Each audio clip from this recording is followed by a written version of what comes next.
Good afternoon. My name is Brennan Deanham, the Chief of Detectives for Chicago Police Department. I'm with the Deputy Chief Muhammad, who is here with me. Today, we're here to announce charges in a recent homicide case that happened on the 16th of August. Before I get started, I just want to thank the detectives involved.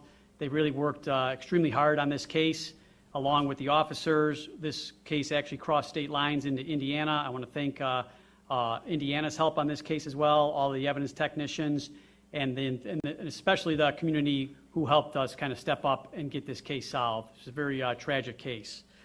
On the 16th of August at approximately 4:30 a.m. in the morning at 13324 South Baltimore, the victim, Yvonne Rusich, she's 70 years old.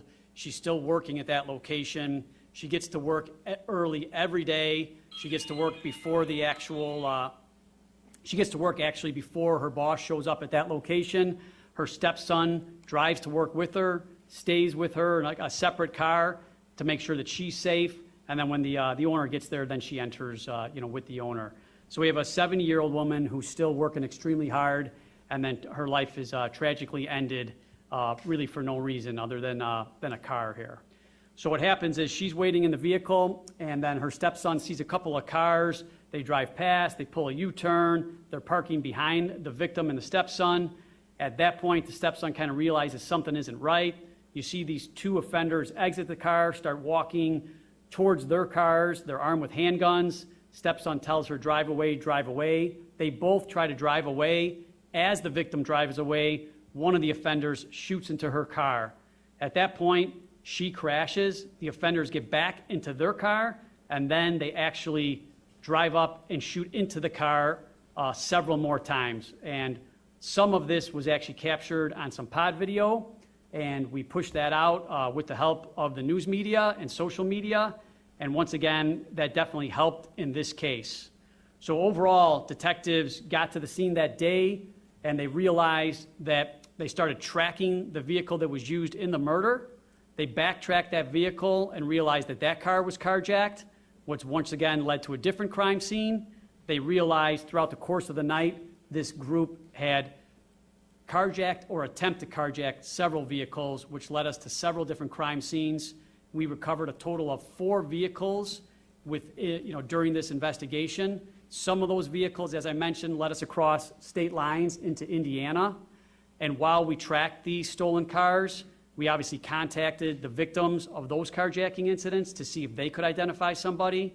And then using technology, we kind of tracked these guys where they went in the city to see if they in fact went into any sort of gas station or a better place where we could get pictures of them.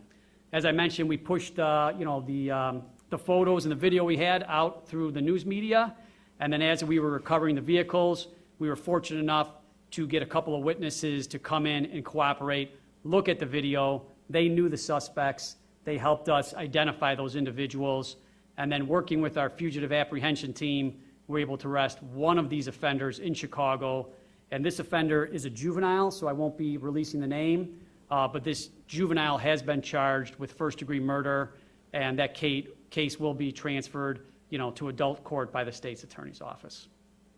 So I know that was a lot of information, but I want to thank everybody involved, and then really just the thoughts should go out to the family here for the victim. Once again, a 70-year-old victim, still working, going to work at 4:30 in the morning, and life tragically ended, just for trying to get a piece of property, a car.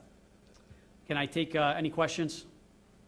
The individual you're talking about, was he in the white top, or was he in the all black? So you saw you saw the video in the white and the gray or the black. I don't want to go into which one that actually was, because they're juveniles, and I don't even want to go that far. I understand your question, but it's one of those two who's in custody. We're still looking for the second offender in that case, and we believe that second offender is in juvenile as well.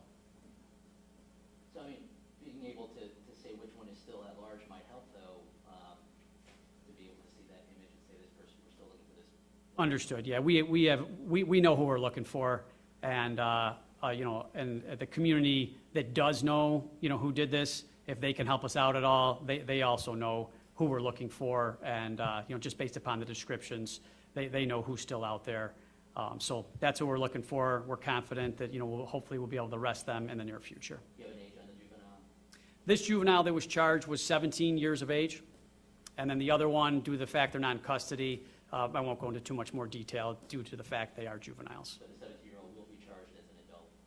Correct, that's working with the state's attorney's office, and I know at bond court, they will, announce at bond court, the proffer, and, but the state's attorney's office will talk more about, the court system and how they try them in adult court. When are they due in bond court? They should be due in bond court most likely tomorrow. Due to the fact that this is a juvenile involved, we'll get back to you with the correct information. There may be some, different mechanics that have to happen with the juvenile. Juveniles from Chicago or from Indiana? The juveniles are from Chicago.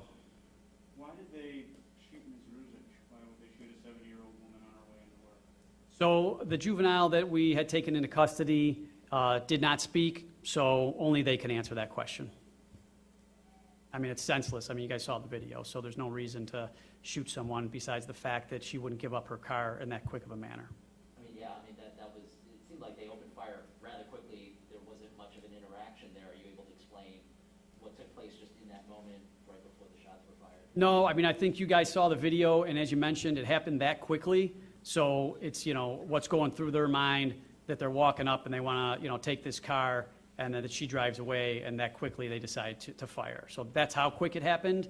I think the video kind of speaks for itself. Like you said, there wasn't a lot of interaction there, but that just shows, I don't know, how emboldened they were and how quick they were to discharge a firearm.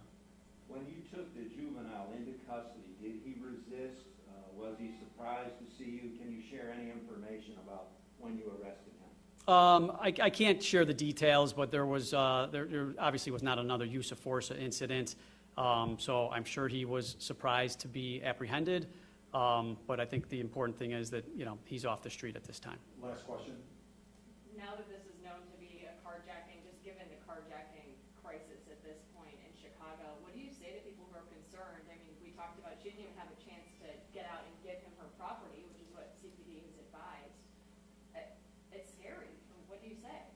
Yeah, it is scary, and obviously, the victim didn't do anything, wrong in this case. So, right now, we are having a carjacking crisis, and, to the people out there, I would say just do your best to be aware of your surroundings, the normal things that we talk about, and obviously they were in this case, and this still happened. So I think, the offenders have to take responsibility for those actions because the victims didn't do anything wrong in here. So be aware of your surroundings.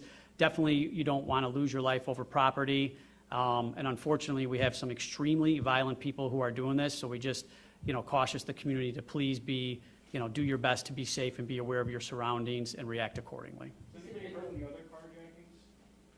What's that? Was anyone harmed in the other carjackings? I don't want to go over the details of all those incidents because we're investigating them, and nobody was injured, but they're all those carjackings have their own specific facts, and nobody was injured. We believe in one of them there was a firearm discharged, but nobody was injured in those cases, and we're still working those cases at this time. Thanks for coming on such short notice. Just one thing about the offender, did the offender have a past, any kind of history? I won't go into it because he's a juvenile. Thanks, guys.